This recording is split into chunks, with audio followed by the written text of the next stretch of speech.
By 50 BC, Julius Caesar had spent nearly a decade campaigning in Gaul. The decisive battle occurred at the Battle of Alesia in 52 BC, expanded Roman territory all the way to the Atlantic, and brought enormous wealth and prestige to his army. The victory brought immense wealth, loyal veteran legions, and unprecedented prestige to Caesar power that many senators in Rome began to fear. Caesar's growing influence alarmed many powerful figures in Rome. His former ally, Pompey the Great, had now aligned himself with the Senate and emerged as Caesar's main political rival. That year, a formal decree was issued in Rome. Caesar must disband his army and return to the city as a private citizen. For Caesar, this order was not simply a political setback. Roman generals were protected from prosecution while they held military command. But once Caesar stepped down and returned as a private citizen, that protection would disappear. His enemies in the Senate were already preparing accusations of corruption and abuse of power during his campaigns in Gaul.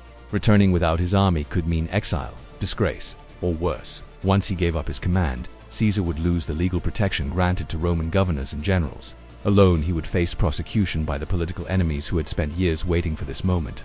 A messenger arrived from Rome with a formal decree. Caesar was ordered to dismiss his legions and return to the capital as a private citizen, a command that would strip him of his power and protection. No general was allowed to lead troops into Italy itself. The river Rubicon marked the boundary between Caesar's provincial command in Gaul and the territory directly controlled by Rome.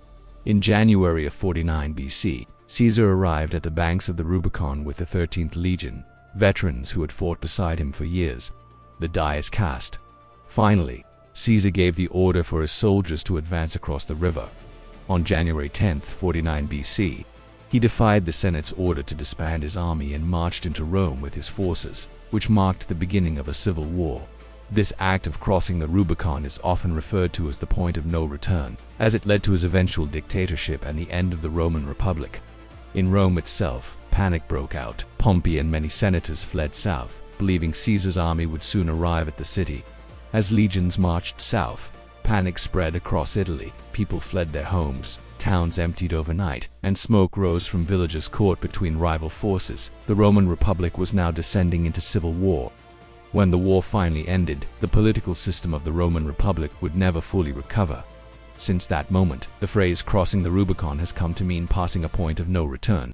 And on a cold January night in 49 BC, Julius Caesar chose not to turn back.